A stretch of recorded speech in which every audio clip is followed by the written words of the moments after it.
Hello, everybody. My name is Magak, Kitche Magak. I'm the acting vice chancellor of Masai Mara University in Narok. And Polly Walker and I have been working together for a while now. It's many years. Polly, how long has it been? Since 2006. 2006. That is 4 years going to 5. It's been a while. And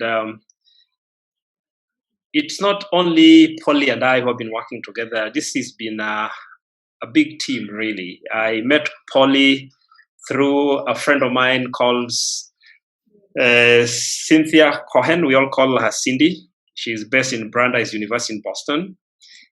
I met Cindy through a friend of mine in New York called Kate Gardner. I met Kate Gardner in a conference in Montauk, New York in 2011, I think just a month after 9/11. So this has been a long connection. It's like we say in this collaboration, it's all about building relationships. And there are many pieces to this puzzle. So the collaboration between Juniata, Masai Mara, and Maseno, or Juniata, Maseno, and Masai Mara in that order, because Masai Mara came last, is been a long journey. I started collaborating with Juniata when I was in Maseno, where I taught most of my teaching life. I think 24 years, that's a while. And I've been interested in the place of the arts in development in general. So that when I met Polly and Cindy and it moved towards the arts, culture, and peace building, it was a natural fit because I've been using art and culture in many development aspects. And I see peace building and conflict management as part of development, actually at the base of development. So their collaboration with Juniata is fairly structured in the most loose way, if that makes any sense. It is structured because it is a collaboration, but it's open-ended so that it's not like everything goes, but it is fluid collaboration that it gives us the direction, following that direction, and it has been going very well. I joined Masai Mara University in 2019, at the beginning of 2019, and since this collaboration was going on, we discussed it with Polly, and we said, why don't we bring on Masai Mara? Because, like I said, this collaboration is fairly open-ended, and there's room for everybody. Really, peace is about everybody. So whenever there's room and like-minded people, we fit them in. So because I don't want to go on too long with this story, it's been like 4 or 5 years journey that got us to this collaboration now of these 3 institutions: Juniata College, Maseno University, and Masai Mara University. And we are hoping going forward, other universities will join us. So I don't know if Polly, you would like to add something on that. I would just like to add a little bit more about the Acting Together project that Kitche mentioned. I'm Polly Walker. I'm the director of the Baker Institute for Peace and Conflict Studies at Juniata College. The Acting Together project, as Kitche said, was based on theater, ritual, ceremony, and peace building, and out of it came a 2-volume anthology, a documentary, and a related toolkit. And as Kitche said, Cindy and Kitche and I came together and thought, how can we begin to build some north-south collaborations out of this research? And we thought we would build on the research findings from Acting Together. And our central findings, we covered all of the different regions in the world. Each chapter was all by different scholars and artists working on this together. And our findings were that performance as a tool of peace building helps to restore capacities that are damaged by violence. They also help to give voice to stories that are silenced and experiences that are silenced, particularly of those that have been impacted by the violent conflict, who are victims of war and victims of other atrocities. And we also found that performance and peace building engaged what John Paul Lederach calls the moral imagination. and engage the moral imagination in acts of memory, in acts of restoration of identities that had been disrupted by violent conflict, and in acts of justice. So our training, our time together was spent building these skills. Kitche. Yes, thank you, Polly. Even before we move on, I would like to add that acting together was a fascinating project. And although I did not have a chapter that I wrote, one of the projects that I was involved in with the friend I'd introduced earlier, Kate Gardner from Brooklyn, was called Brookenya. I would like to just give you a snippet of Brookenya because it was a very exciting project. Brookenya was, for lack of a better phrase, an international soap opera, an experimental international soap opera, really. We were engaged with the issue of HIV/AIDS because then, when I had this discussion with Kate, I was surprised that HIV/AIDS prevalence in Brooklyn, New York, then was a little higher than Kisumu, and Kisumu had the highest HIV rates in Kenya then. So that was a shocker. So we decided to do something with young people, and then we didn't even have much of internet, so we would be exchanging tapes, and we have actually video clips that I hope we can share on Brookenya. Later on, we even roped a team of young people with somebody from Lima, Peru called Jimena. So it became an international soap opera on 3 continents: Africa, Americas, and South America and Latin America. And I thought that was really exciting. So maybe we can show some of the clips of Brookenya, but it was a project that was transformative in so many ways. For example, some of the young people we were working with in Kisumu, of course, imagine that America is rich, everybody's rich, probably streets are paved with gold and all that. So when they engage with young people from New York, from inner city, like young poor kids, the Kisumu kids were in shock. And some of them who are so keen to go to America say, maybe it is not such a good idea. So I think it was a revelation in many ways. One of the young we worked with in that project is she volunteered to be a camera person in that project, and she's extremely successful video producer in Kenya today. She's actually the one who is doing a project called Cox Studio. She's the producer of Cox Studio. She produces this, I think, on behalf of MTV. And you see, you never know where these things can take you. So I don't want to talk too much on this one, but that is one of the projects that was covered in one of the 2 texts that Polly has talked about. Yes, Polly. As Kitche said, our first collaboration built on that Acting Together project. Our second collaboration that you will hear more about from the other participants arose out of the Impact Project. And the Impact Project has been an international collaboration to design a platform for arts and conflict transformation. And over the last 3 years, we've had a number of activities and projects arising out of Impact. One are learning exchanges, 2-day learning exchanges, often bilingual, that go around the world linking artists, scholars, policymakers, and funders to explore critical questions in the arts, culture, and conflict transformation field. Another one was a design lab that we held at Brandeis, where we looked at how might we design a platform that would support this work internationally, and how could we do that through a systems-based lens, because we know we're crossing many different cultures, many different worldviews. It's very complex, and we needed to look at it through a complexity lens. And the Impact Project has also sponsored visioning retreats.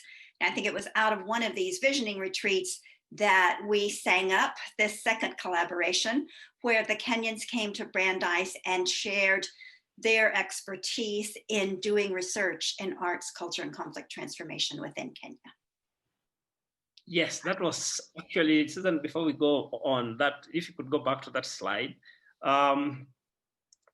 the trip that Polly has talked about was actually the second one. We had gone there earlier when I was still in Maseno, and that was even a bigger team. And that was fascinating issues, stuff that I would not like to get into. I would like to ask Susan to talk a little bit about the learning exchanges, because I'm sure she's been engaged in one of them.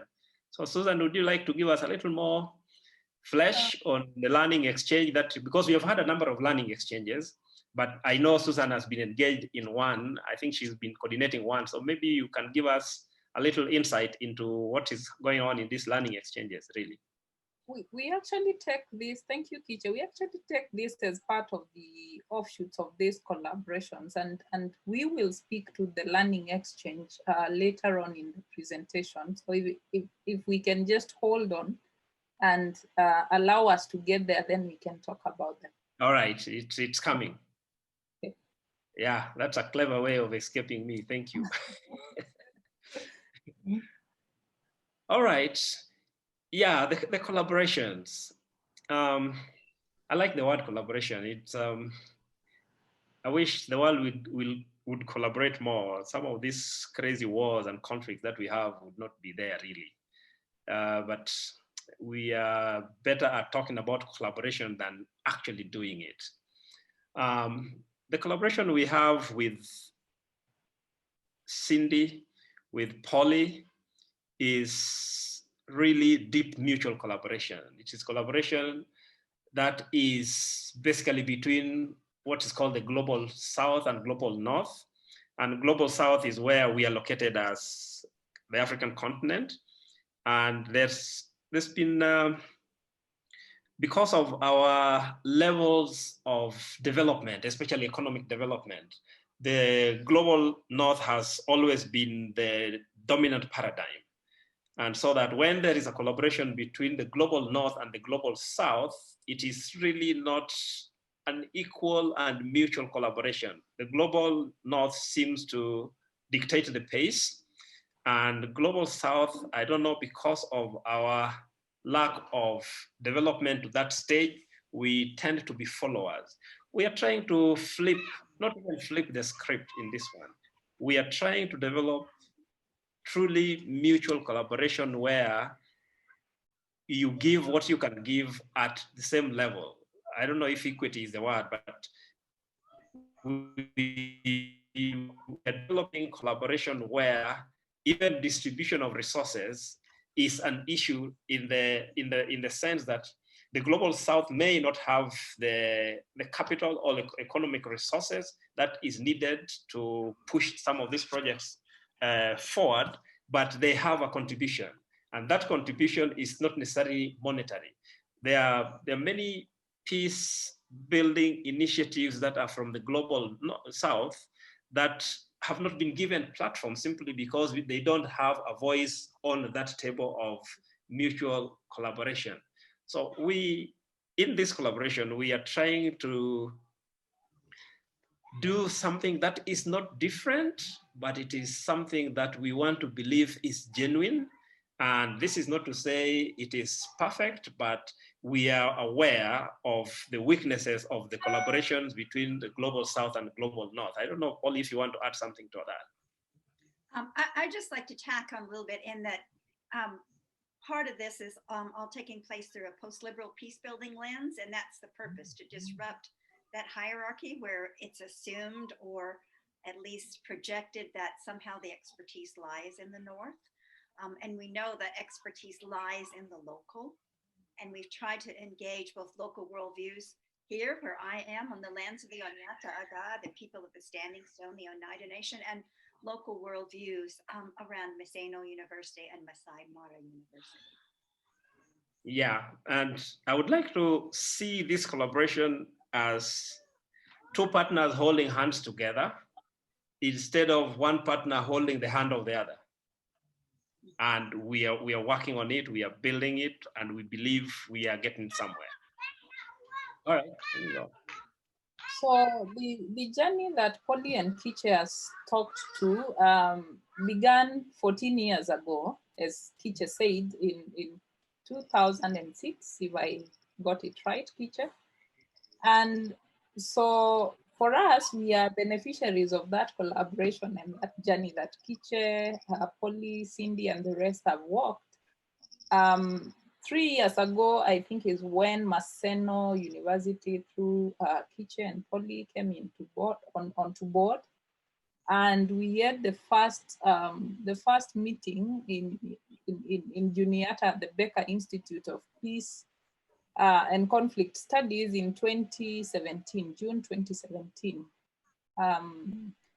A number of us were trained on mainstreaming the arts and culture in peace building and conflict management.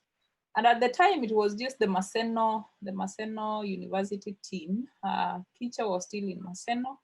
But when he moved to Maasai Mara in 2019, he brought on Maasai Mara on board. And so we had now the 3 institutions, Maseno, Juniata, and Maasai Mara.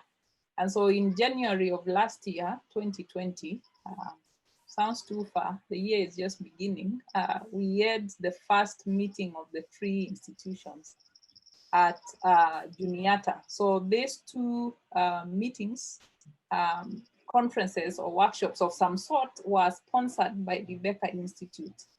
And so for us, we are quite grateful for the opportunity that this collaboration between Kitche and Poly have opened.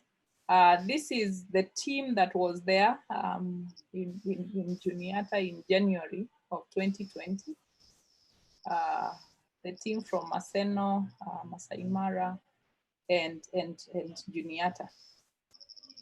So what we will be speaking to are the activities that have emerged from this collaboration since 2017.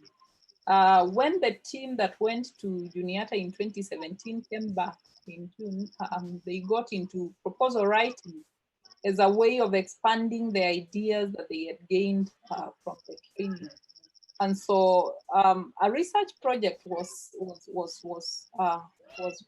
set up. A proposal was set up.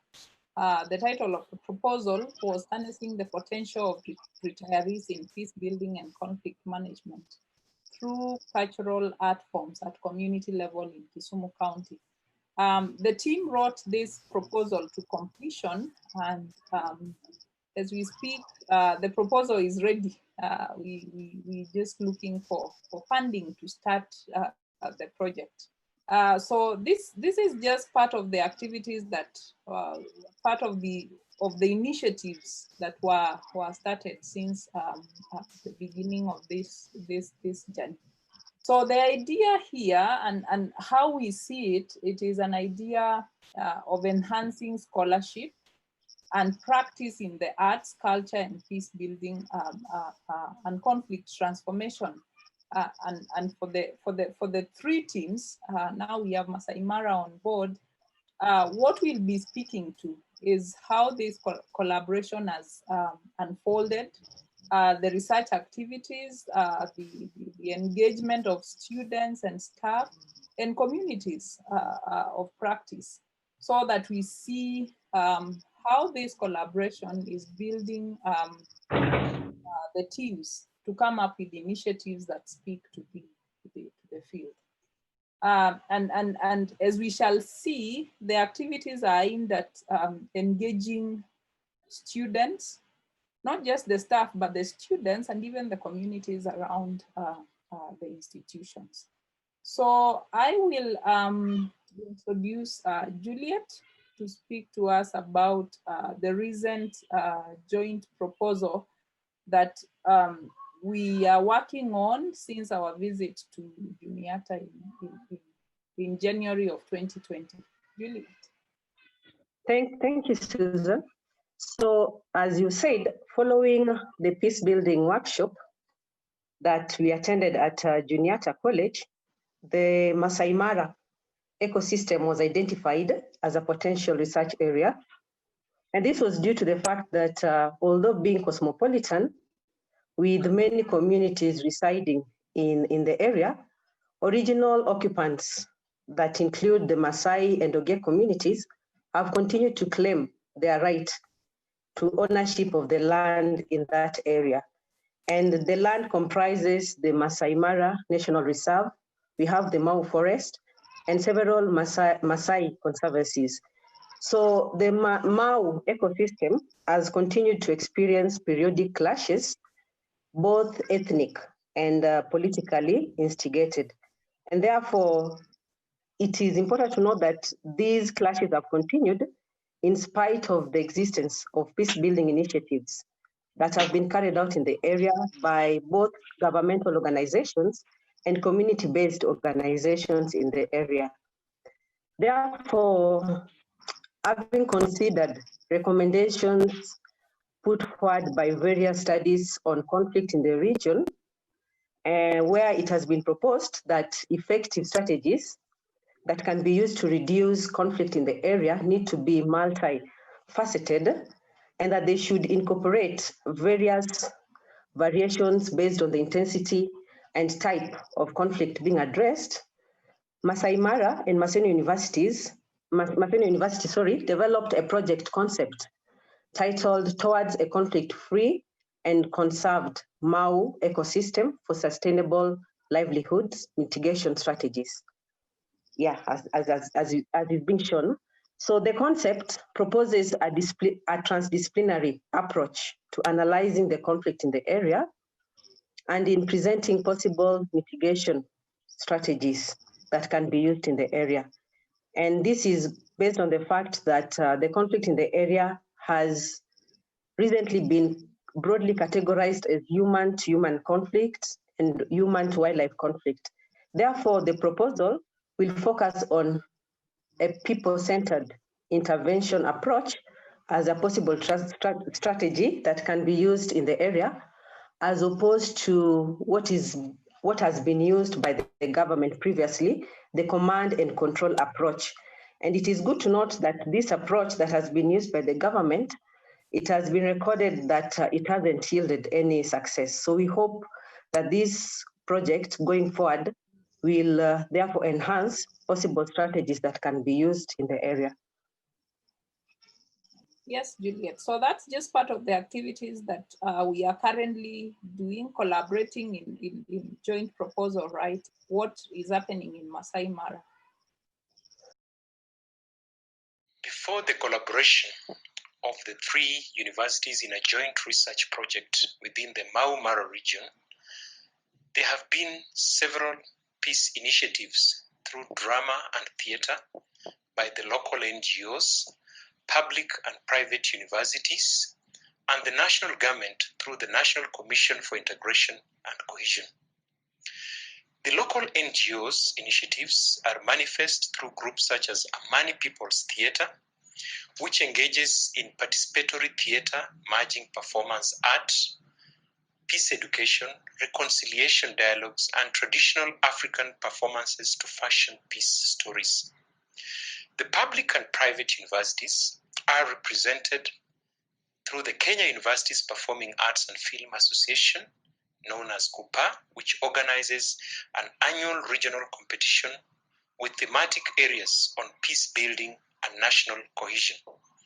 In 2019, 4 public universities, including Masai Mara University, participated in the competitions.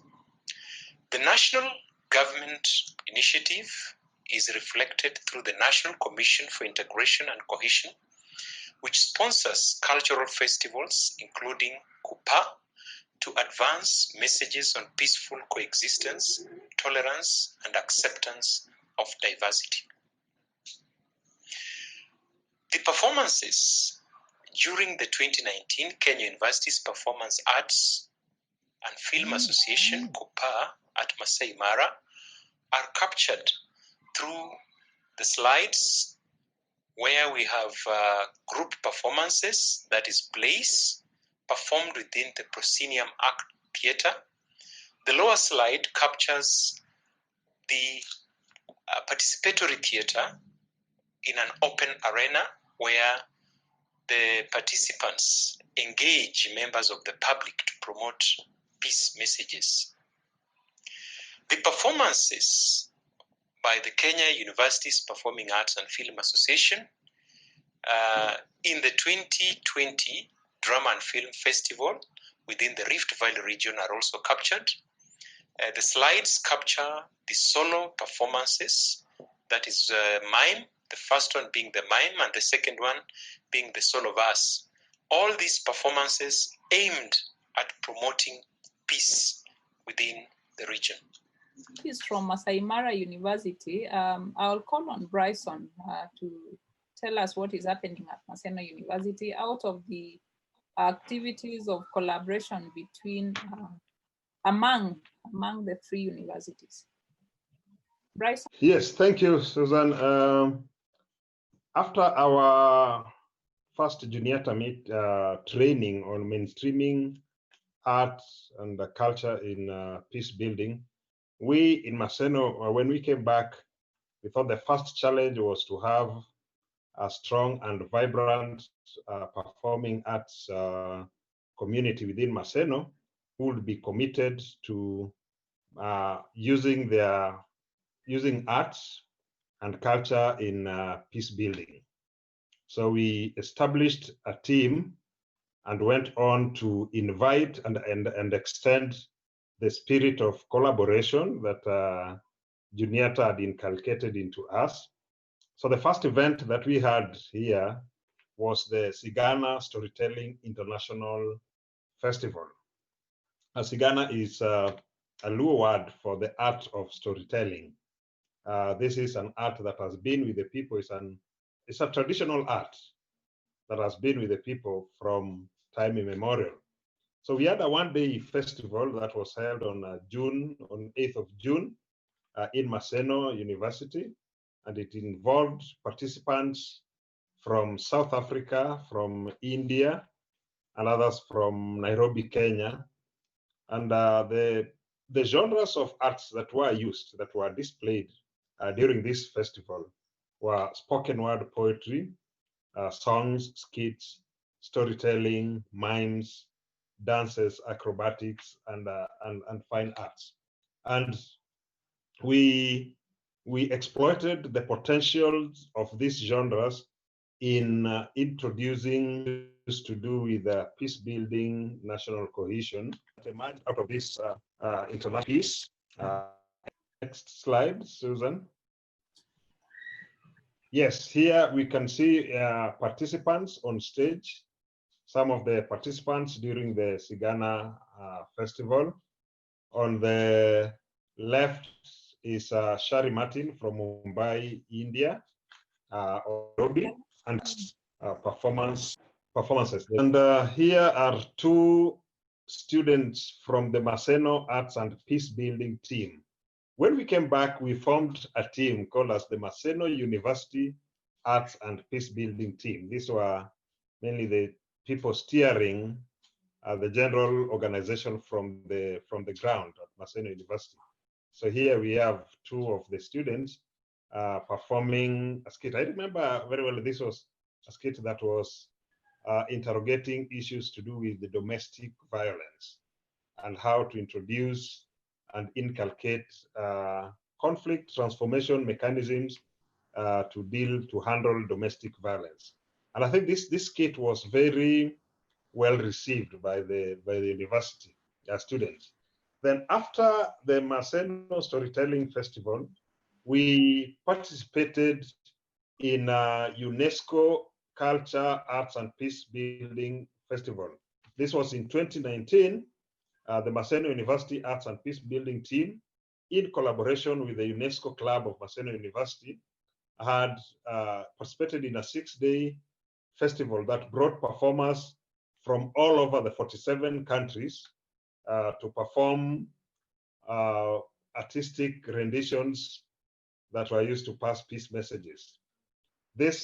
During this festival, performances included traditional oral arts, where the main item for Maseno was the dramatized dance entitled One Nation, One People. This was a multi-generic performance that used fine art, it used mime, it used dance to reinforce and symbolism to reinforce the idea that we are one nation. The world is one nation. And later in the year, this team represented Kenya in the performance in Paris, France, that picked amongst the best items that participated in this festival. So here we can see the team adorned in their very colorful attires, performing the skit, One Nation, yeah, which was, again, very well received by the audience. The festival was attended by the political leadership in the country, with the armband or the slaying is the governor of Kisumu County, that is Professor Anyang' Nyong'o, who is also a poet, is a political scientist, as a poet in his own right. Next to him is the Minister for Culture, the Kenyan Cabinet Secretary for Culture, and then generally the population that was around during the performance. The students in Maseno have really picked up the idea of their participation as active participants in interrogating the use of arts and culture in peace building. So the next event that this team, the Maseno University Arts and Peace Building team, had was a festival that they nicknamed Maseno Laughter Overdose. Now this is a very student-centered and student-organized activity where mainly it is presenting comedies. And in the performance during this Laughter Overdose Festival, the comedies metamorphosed into other genres, like we had spoken word, poetry, song, dance, storytelling, mime, and all this, as a result of our engagement, were items that were geared towards to what extent can we use comedy or laughter to interrogate issues of peace, to interrogate issues of nationhood and harmony, political harmony within the country. Some of the students who participated in this Laughter Overdose had actually participated in the design lab that was organized by Impact, and they were the key organizers of the Laughter Overdose. So they, to a very great extent, used the knowledge and the skill they gained from the design lab in the Laughter Overdose. And this is the one in red, is one of those who participated in the Impact Design Lab. He was actually the main organizer of the Laughter Overdose, and is very skilled in the comic genre, in comedy. He's an upcoming comedian who believes, as we have talked about, the use of comedy, the potentials of comedy, in not just exciting people, not just making people laugh, but laughter that in the end can raise some awareness and some deliberate meditation on peace building and national cohesion.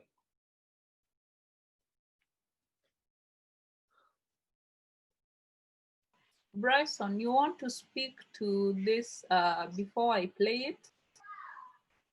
Yes. Poet, Shanky? Yeah, Shanky is a word poet. It's one of the main word poets or performers at Maseno University. And one of the things that we discover in the genre of word poets is that the call and response nature of this word poet can actually be used to arouse the audience on issues that are pertinent to peace building, conflict transformation, and the general creation of harmony within the university and outside the university. So you can play the clip, Susan.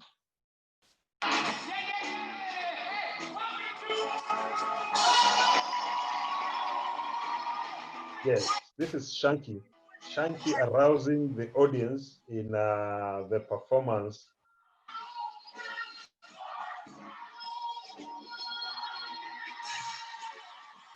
Yes, that's what I'm talking about, the call and response. So Shanky really manipulated that element, yeah, to get the audience into a rapturous response in terms of the issues that he felt they needed to deal with. And here, for this day, it was actually on university students as agents of development, peace building, and national harmony. This is part of the audience that attended the function. It was, we call it in theater, houseful. It was a packed occasion that attracted university students from all walks of life, from all regions. The next event that we have participated in after our Juniata training is the Maseno University Traveling Theatre School Tours.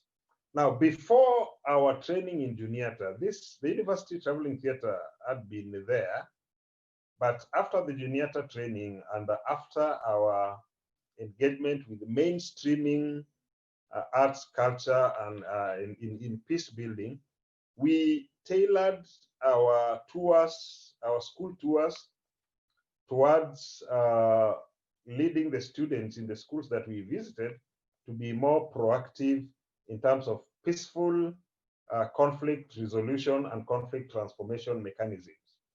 We knew that the schools have had a number of issues, a number of conflicts.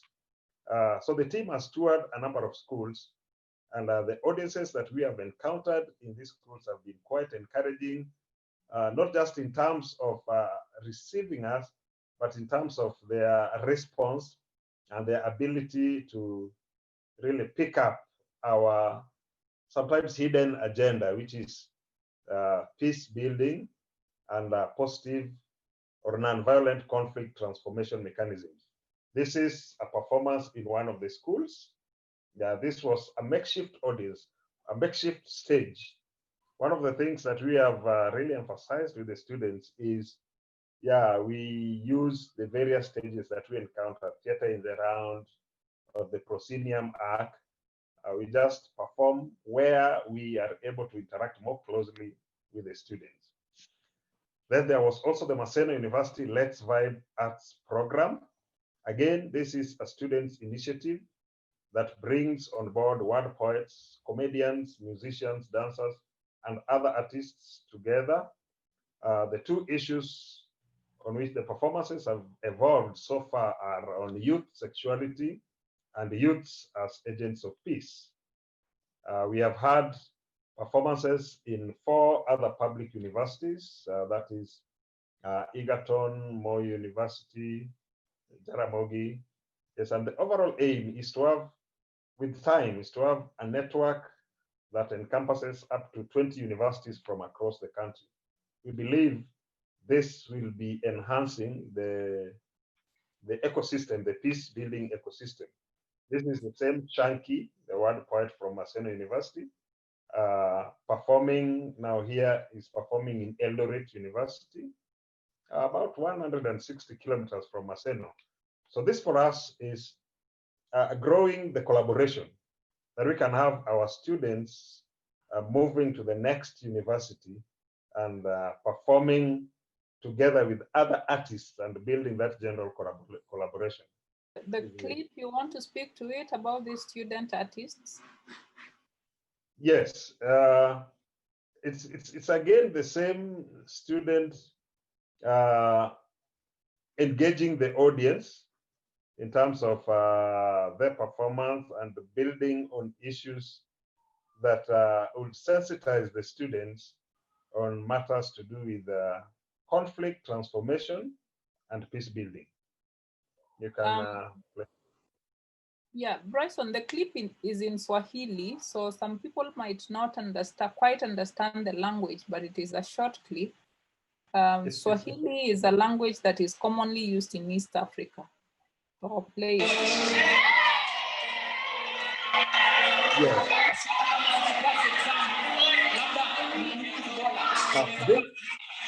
This student word poet here is interrogating an issue, a relationship between the students and the community. Maseno University, or the university students, have had some mixed relations with the community. So here, what he's saying is he has picked the persona of the community. And he's talking to his students and telling them that I may not have passed, I may not have excelled in my academics, but I still have something to contribute to national development. I still have something that can be celebrated. I can still be a Kipchoge. Kipchoge is one of the Kenyan heroes, athletic heroes. So it's just impressing on the students that they need to build a positive relationship and acknowledge what potential may be there, may be present in the others who may not have excelled in their studies. Something that is really an issue in terms of university students' relationship with the community around. Yeah, this part of the audience attending the Let's Vibe event in Eldoret University. So the next activity that we would want to speak to is curriculum development at Masai Mara and Maseno universities. Juliet will start, then David will take up. Juliet. And thank you. Now, following the lessons we learned from the workshop at Juniata and subsequent collaborations, Masai Mara University has since incorporated conflict management and resolution in its curriculum as a compulsory course in the institution. Part of the coursework will involve practical sessions where the students will engage in fieldwork exercises as a means of enabling them, visit and learn from interactions with communities in the region and nationally. It is also important to note that due to the collaboration with Maseno and Juniata, Masai Mara continues to learn from best practices showcased in relation to arts and culture in peace building. And we continue to look for avenues to broaden our linkages, experiences, and activities. Thank you. Thank you, Juliet. David? Thank you, Susan. I think I'll begin by saying that one of the biggest and greatest achievements after the trainings in Juniata and the collaborations that are going on has been the development of a course in the literature program at Maseno University. This is literature and peace building. Since we are saying this is a course that we developed and it has been running since 2017 after our first visit to Juniata. And this course, as Juliet has explained, is intended to make our students ambassadors of peace building by using art and culture in their various aspects of life. This is a 4th-year course, and it involves theory and field work, as Juliet has explained. That's what is done at Masai Mara. Even at Maseno University, we have our students doing the theory work in class, and then we send them out to be engaged and to have a hands-on experience in the use of art and peace building in the communities around Maseno University. We also think that with the time we need to broaden our base at Maseno University by encouraging other schools like education and strategic development so that they can also incorporate aspects of base building in their programs. This is already, I would say, in the pipeline, because the School of Strategic Development is a school where we already have a course in conflict management, and the dean of the school is too willing to partner with the School of Arts and Social Sciences to develop a course that is even broader than what we have in the literature program. The other thing that we are envisaging to do is to develop short courses, diploma and certificate courses, targeting leaders at various levels of government and even non-governmental institutions, so that they can come to Maseno and learn about peace building, so that they can also be ambassadors in conflict transformation in society. I would say that one of our participants this evening, Mr. Bryson Omwalo, has been facilitating or teaching this course since 2007. And we have relied a lot on what we have learned from Juniata College. And part of the thing that we would want to say is that there is Maseno University Students and Lecturers Literature. This is a group. When students go out, if you can look at that clip, where we are engaging students in field work. They go out and meet various groups, and they learn more about the use of art in conflict transformation.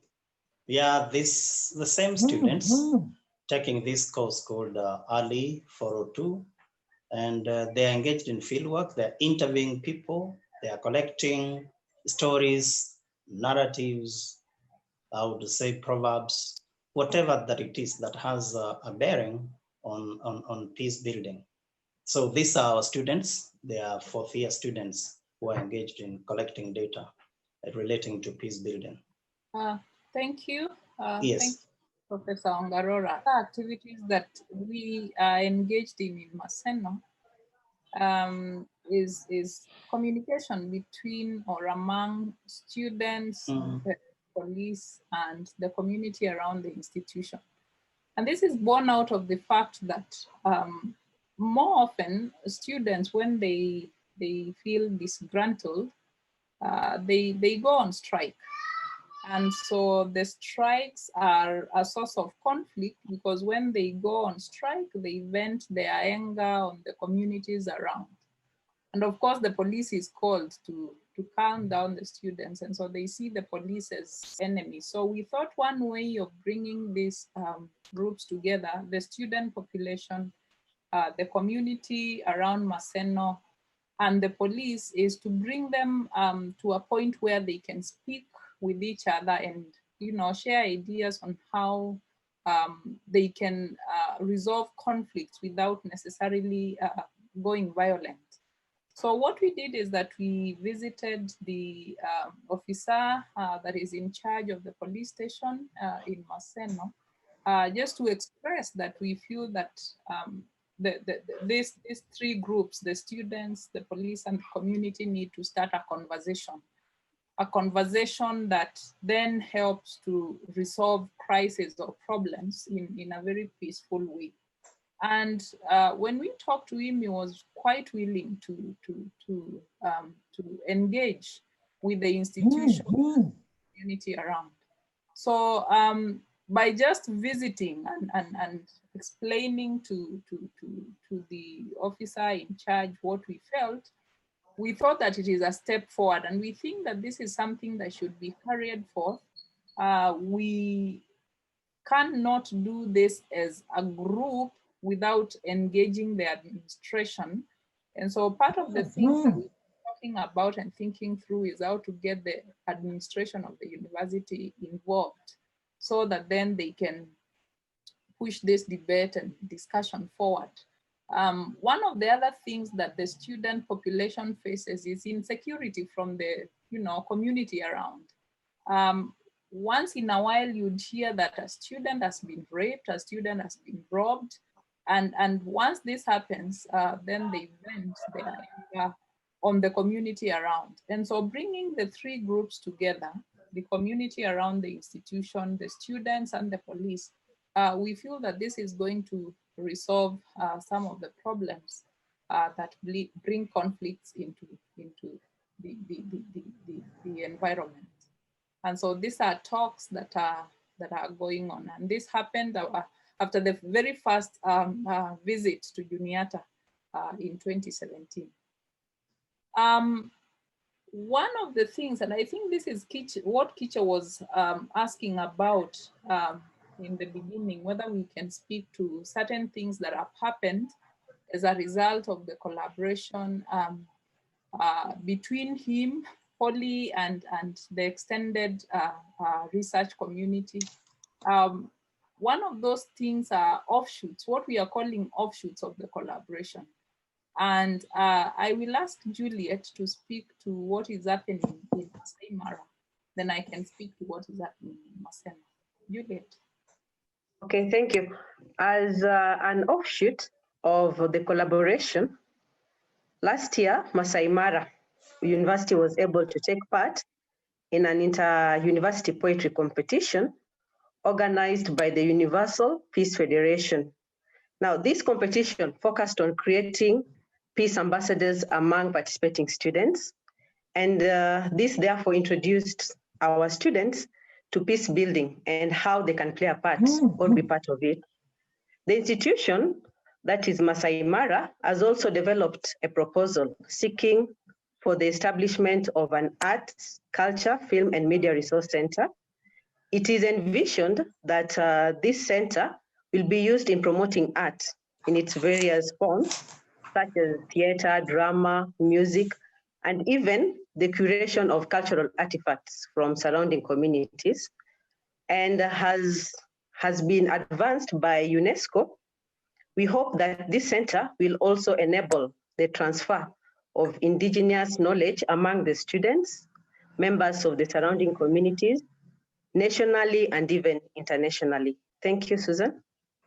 Thank you, Juliet. So in Maseno, and I think also in Masai Mara, Kitche mentioned the learning exchange program that is that happens through IMPACT. IMPACT has been organizing learning exchange activities, and what happens in this platform is that they come up with a topic or they come up with an idea of discussion, then they invite stakeholders from the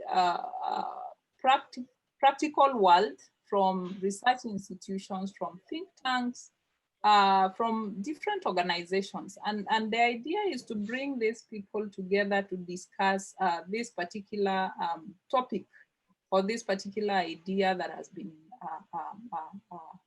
highlighted by IMPACT. The last learning exchange that we held not too long ago, I think it was in the month of September, if I'm not wrong, of 2020, was on gender-based violence in Africa. And so what we did, I was in the organizing team, and what we did is that we came up with themes that we thought were very important in this particular topic of gender-based violence. And so we invited people from the world of practice, people who are working with survivors of gender-based violence, people who are working in organizations that address gender-based violence issues, people who are working in organizations that fund activities that are geared towards stopping gender-based violence, and many, many other stakeholders. And so the idea was to bring all these people together and discuss certain themes under the umbrella of gender-based violence. And so by doing that, what happens is that then people build connections, and beyond connections, there's a lot of learning that is taking place. And all this happen virtually. It's not a conference where people meet face to face. No, this happens virtually, online. And so people have to go in and type in whatever ideas they have, follow discussions as they respond to each other's ideas, and so on and so forth. So this has been as a result of this initiative by Kitche and Polly, because through them, then we go to learn about impact. We go to learn about what Cynthia Cohen is doing in Brandeis. And so we see this as an offshoot of this collaboration between these two scholars, Kitche and Polly.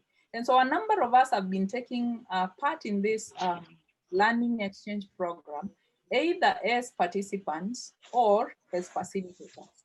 So once the team realizes that you have potential to facilitate in any of the learning exchange programs, then they will send you an invitation to ask you whether you can participate. And so through these connections have been built and strengthened.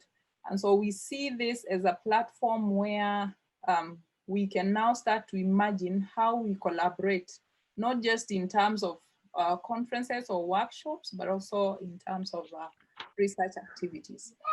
Very recently, Polly introduced me to somebody called Jerry McCann. Jerry is a peace engineer. And so Jerry, at the time I was introduced to him, he was working with an institution in Kenya, a public university called Rongo. And what they were doing is that they were planning to start training students to become digital. We know the youth population like using phones, especially social media. So what they were doing is that they were harnessing on the potential of the social media to train these youthful students on how to use the gadgets that they have, like the phones and laptops, to build peace through these gadgets. And so when I was invited to the first workshop here in Kisumu, I asked whether Maseno can come on board. And so together with Bryson and the dean, we also made our dean, Professor Ongarora, aware of it so that we could get his blessing so that we can get in as an institution.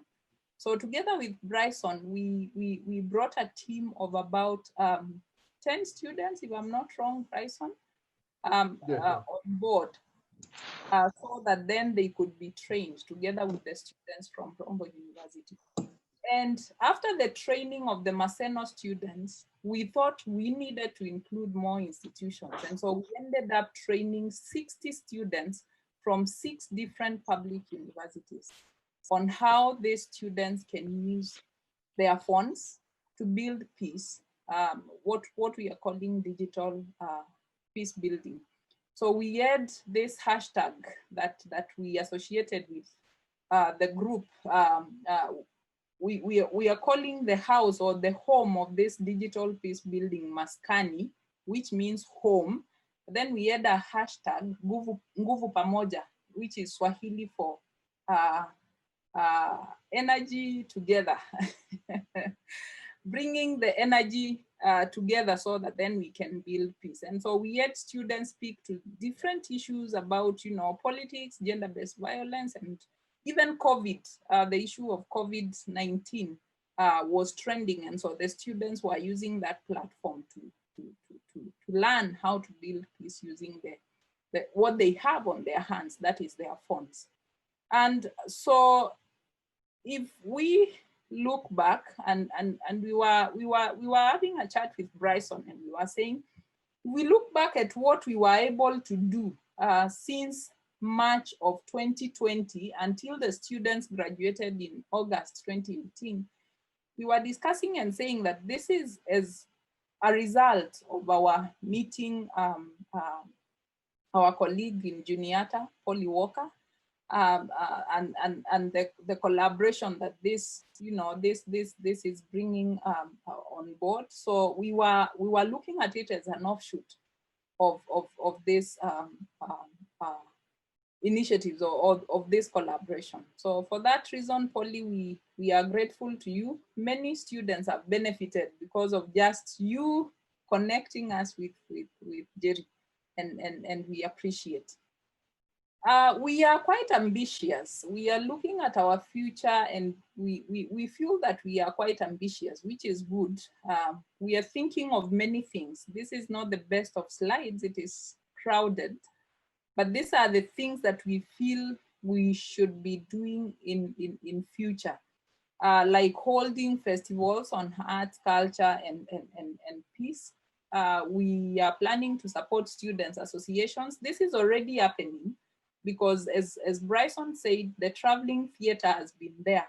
And so the visit to Juniata was to strengthen this. And so we foresee a situation where we can look at the associations that are in place and, you know, plow the energy of art, culture, and peace building into these associations so that they are able to speak about peace. One of the things that we might reckon, those of us who are Kenyans, is that even within or among our student population, there are a lot of divisions in terms of ethnic divisions. And you see that when they are doing their politics.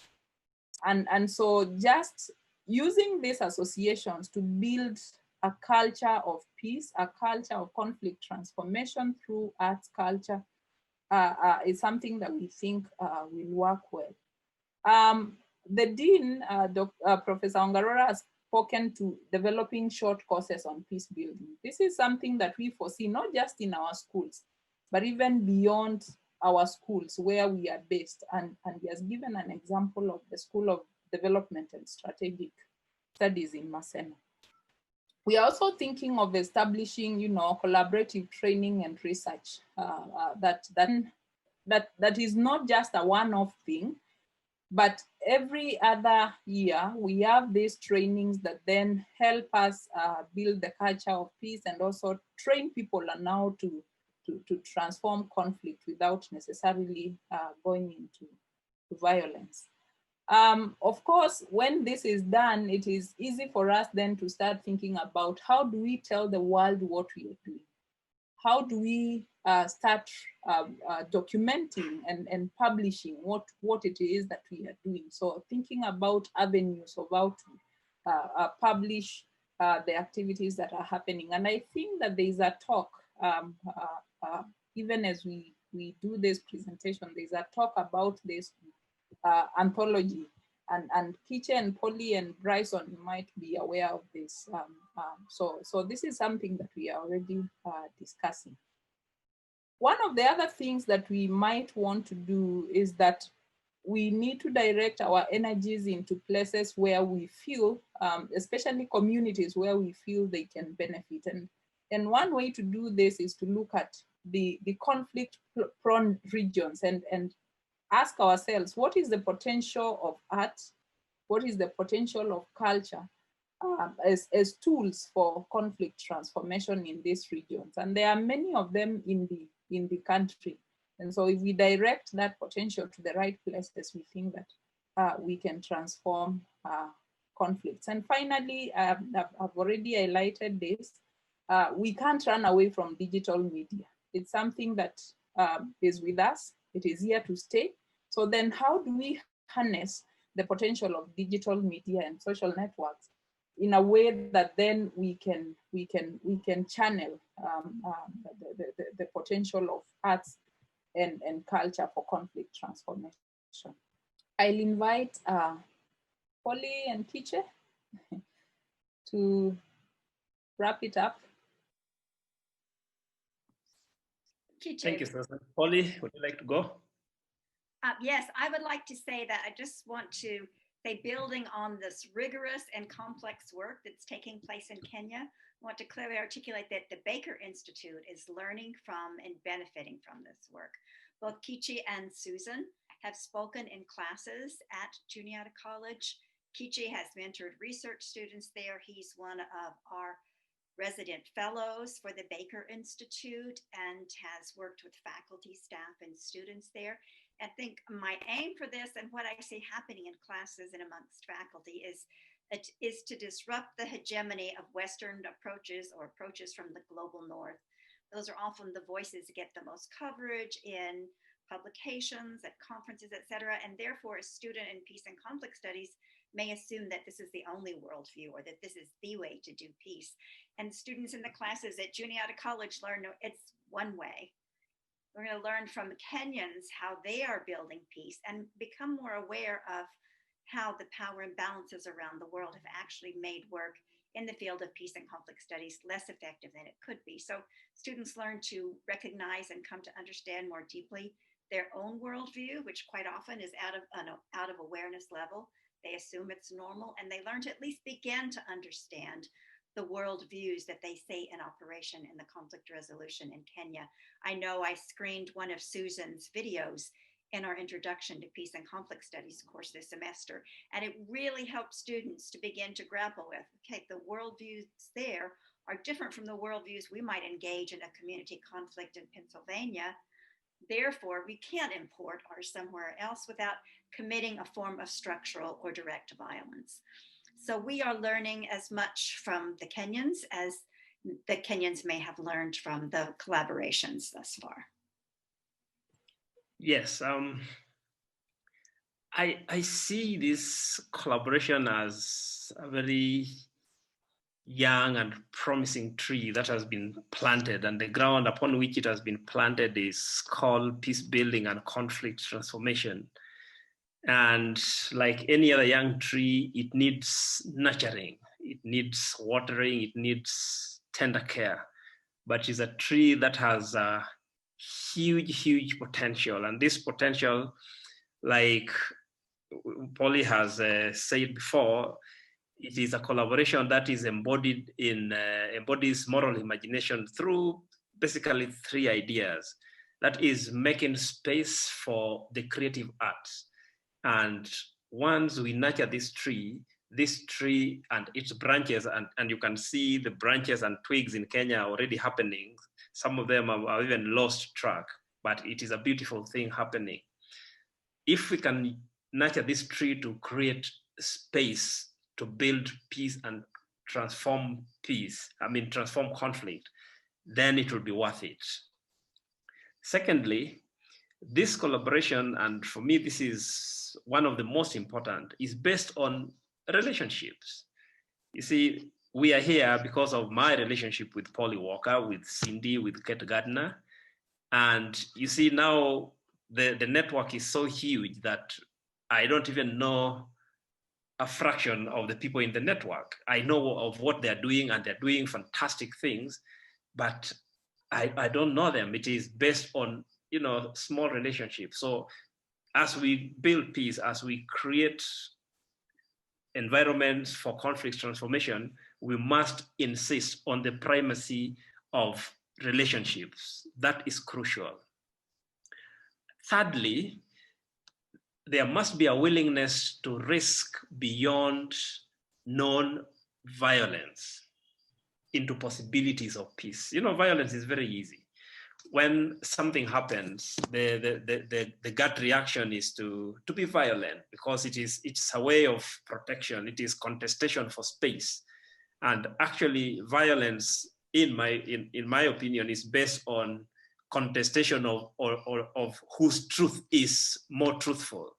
That my truth is more truthful than yours, and that contestation creates a lot of violence. Even wars amongst between nations is a question of contesting truths. What we are doing in this collaboration, we are willing to move beyond non-violence into areas where we can create possibilities, even where, we can create possibilities for peace, even where that seems impractical. I think with the will, with the kind of people we have, it is possible to genuinely transform peace and transform conflict and move towards lasting peace. But the image I would like to leave us with is, we have just planted this young tree. And so far, this tree has 3 huge branches. We would like to have countless branches.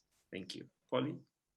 Yes, thanks to everyone for your magnificent and very impactful work. And I'm looking forward to ongoing collaborations in the future.